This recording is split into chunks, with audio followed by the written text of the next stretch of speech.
હર હર મહાદેવ, જય દ્વારિકાધીશ। મારી YouTube channel Dipali જોશીમાં આપ સૌનું હું હાર્દિક સ્વાગત કરું છું। તો મિત્રો, આજના આ વિડીયોમાં આપણે આવનાર આમલકી એકાદશી વિશે વાત કરવા જઈ રહ્યા છીએ કે આ એકાદશીનું મહત્ત્વ શું છે, આ એકાદશી ક્યારે છે, એકાદશીમાં વ્રત પૂજનનું મુહૂર્ત શું છે અને પારણા ક્યારે કરવાના હોય, તો આ બધી જ જાણકારી એ આ વિડીયોમાં જાણવા મળશે। તો અંત સુધી વિડીયો જોવાનું ચૂકશો નહીં।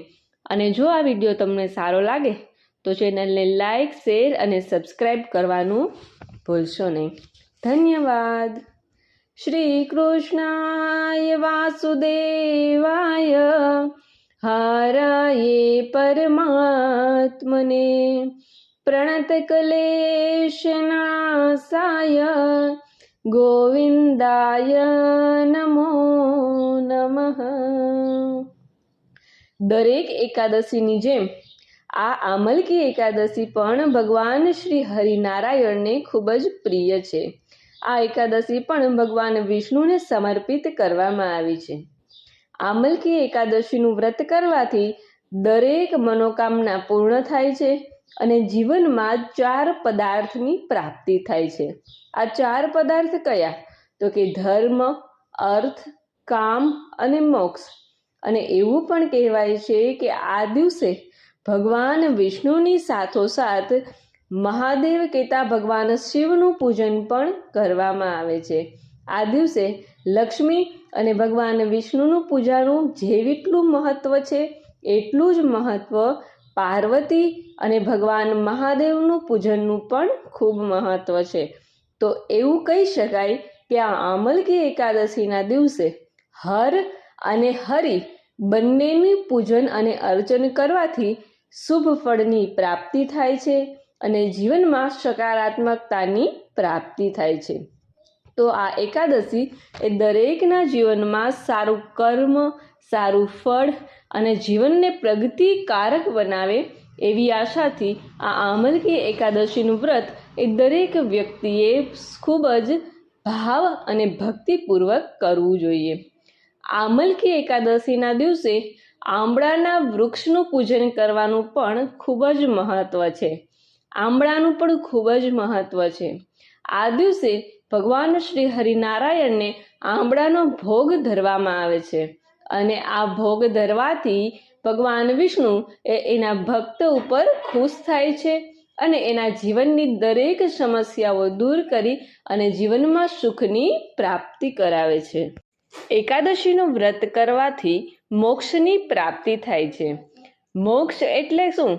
તો કે મોક્ષ એટલે આ યોનિમાં, મનુષ્ય યોનિમાં ફરીથી આવવું પડે નહીં, ફરી જન્મ લેવો ન પડે, તેને જ મોક્ષ કહેવાય છે।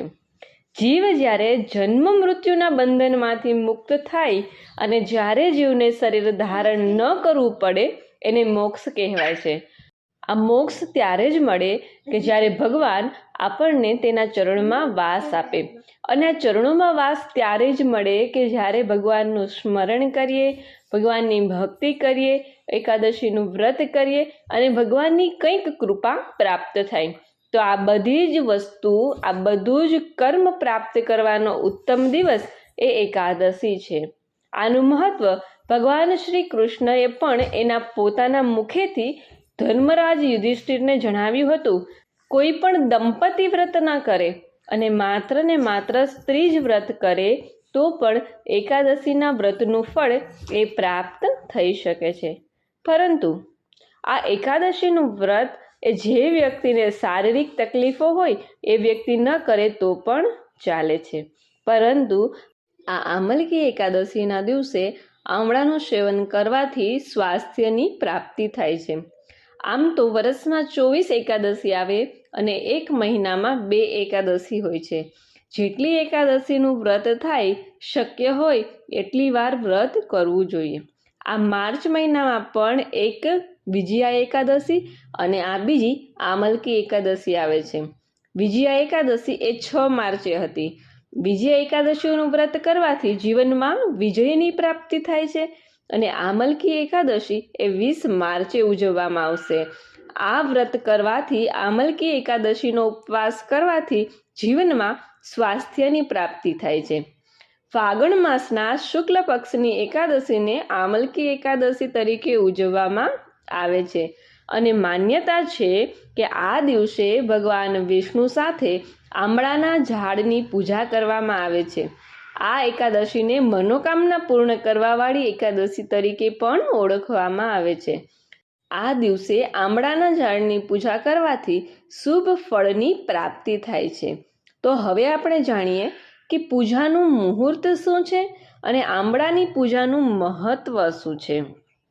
આ આમલકી એકાદશીના દિવસે નાહવાના પાણીમાં આંબળા નાખીને સ્નાન કરવાથી અન્ય કોઈની નકારાત્મક ઉર્જા અસર કરતી નથી અને વ્યક્તિના અગાઉ અટકેલા તમામ કાર્ય પૂર્ણ થઈ જાય છે.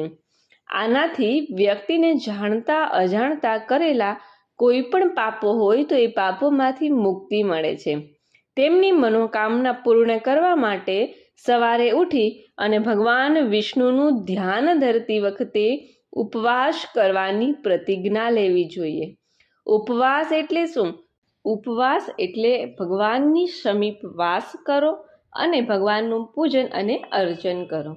એકાદશીના દિવસે ભગવાન વિષ્ણુની પૂજા, વ્રત અને કથા કરવાથી ભગવાન વિષ્ણુ પ્રસન્ન થાય છે અને આ વ્રત કરવાથી વ્યક્તિના જીવનમાં શાંતિ, સુખ, ધન, વૈભવ અનેક વસ્તુની પ્રાપ્તિ થાય છે. આ દિવસે પવિત્ર નદીમાં સ્નાન કરવાનું પણ ખૂબ મહત્વ છે અને આ વ્રત કરવાથી જન્મોજન્મના દુઃખ દૂર થાય છે અને જન્મ મૃત્યુના બંધનમાંથી મુક્તિ મળે છે. આ દિવસે ભગવાન વિષ્ણુની સાથોસાથ ભગવાન શિવનું પણ પૂજન કરવું ખૂબ જ જરૂરી છે.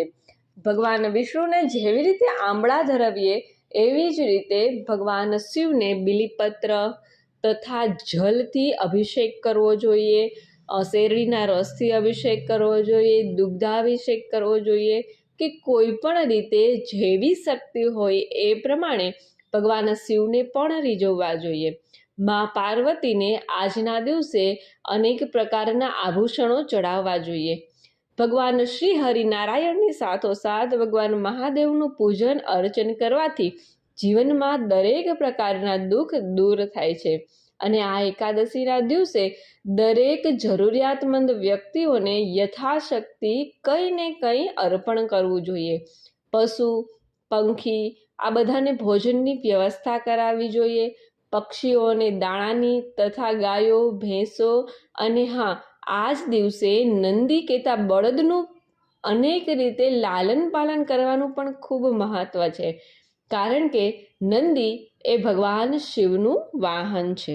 હવે આપણે જાણીએ કે આ આમલકી એકાદશી તિથિનો પ્રારંભ એ ક્યારે થશે. આમલકી એકાદશી તિથિનો પ્રારંભ એ 19 માર્ચ 2024 રાત્રે 12:22 શરૂઆત થશે. આ તિથિ એ તારીખ 20 માર્ચ 2024ની રાત્રે 2:23 પૂર્ણ થશે. તો ઉદયાતિથિ અનુસાર આ આમલકી એકાદશીનું વ્રત એ ફાગણ સુદ 11 20 માર્ચ 2024ના દિવસે કરવામાં આવશે. આ દિવસે જ વ્રત અને ઉપવાસ કરવાનો, ભગવાન શ્રી હરિનારાયણ અને ભગવાન શિવનું પૂજન અને અર્ચન કરી અને જીવનમાં ધન્યતા પ્રાપ્ત કરવાનો દિવસ છે. ત્યાર પછી હવે આપણે જાણીએ કે આ વ્રતના પારણા ક્યારે કરવાના. તો ફાગણ સુદ 11 એના પારણા 21 માર્ચ 2024ના સવારે 9 વાગ્યાની આસપાસ પારણા કરવા જોઈએ. પારણા કર્યા પછી પણ શક્ય હોય એટલું દાન અને પુણ્ય કરવાથી સંપૂર્ણ એકાદશીની ફળની પ્રાપ્તિ થાય છે. તો આપણે જાણીએ કે આમલકી એકાદશીના દિવસે આંબળાની પૂજા શા માટે કરવામાં આવે છે. બ્રહ્માજીએ બ્રહ્માંડની રચના કરવા માટે ભગવાન વિષ્ણુની નાભીમાંથી જન્મ લીધો હતો. તેઓ પોતાની ઉત્પત્તિ વિશે જાણવા માંગતા હતા. આ માટે ભગવાન બ્રહ્માએ ભગવાન વિષ્ણુની તપસ્યા શરૂ કરી. જ્યારે ભગવાન વિષ્ણુ પ્રસન્ન થયા ત્યારે ભગવાન બ્રહ્મા એ ખૂબ જ ભાવુક થઈ ગયા અને તેમની આંખમાંથી આંસુ વહી ગયા. આંબળાના ઝાડની ઉત્પત્તિ એ તેમના આંસુમાંથી હોવાનું માનવામાં આવે છે. બ્રહ્માજીના આ શુદ્ધ ઈશારાથી પ્રસન્ન થઈને ભગવાન વિષ્ણુએ કહ્યું કે બ્રહ્માજી, આજે તમારા આંસુઓથી આંબળાનું ઝાડ ઉગ્યું છે, તેથી આ વૃક્ષ અને તેમનું ફળ મને ખૂબ જ પ્રિય રહેશે. હવેથી આંબળાના ઝાડમાં તમામ દેવી અને દેવતાઓનો વાસ થશે.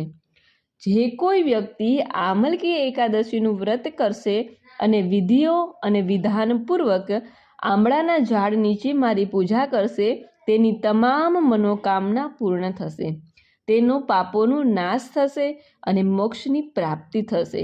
અને એવું કહેવાય છે કે ત્યારથી જ આમલકી એકાદશી એ પૂર્ણ ભક્તિ સાથે મનાવવામાં આવે છે. હવે આપણે જાણીએ કે એકાદશીના વ્રતની પૂજન અને વિધિ શું હોય છે. એકાદશીનું વ્રત એ સૌથી શ્રેષ્ઠ વ્રત ગણવામાં આવે છે. તેથી આ દિવસે સૌ પ્રથમ સવારે ઉઠી સ્નાન આદિ કર્મથી પરવાડી અને ત્યાર પછી ભગવાન શ્રી હરિનારાયણનું સ્થાપન કરવું જોઈએ. સ્થાપન કર્યામાં સૌ પ્રથમ પીળું વસ્ત્ર એ બાજોટ ઉપર રાખી અને ત્યાર પછી ભગવાન શ્રી હરિનારાયણનો ફોટો અથવા તો મૂર્તિ જે કંઈ હોય તે રાખવું જોઈએ. પૂજાપો રાખવો જોઈએ. અબીલ, ગલાલ, કંકુ, ફૂલ, હાર, ફૂલ અથવા તો ફળ ફળાદી નૈવેદ્ય માટે ધરવું જોઈએ. ત્યાર પછી ભગવાનનું પૂજન અને અર્ચન કરી અને ભગવાનની સમક્ષ બેસી અને પ્રતિજ્ઞા લેવી જોઈએ. પ્રતિજ્ઞા કેવી?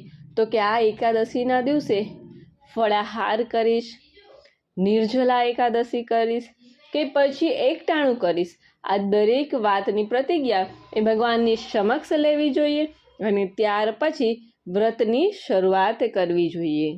આ દિવસે તામસિક ખોરાક લેવો જોઈએ નહીં. આ દિવસે ભગવાનનું સ્મરણ કરવું, નામ સ્મરણ કરવું અને ત્યાર પછી ભગવાનની કથા વાર્તા સાંભળવી અને વિષ્ણુ સહસ્ત્ર નામના પાઠ કરવા, સત્યનારાયણ દેવની કથા સાંભળવી.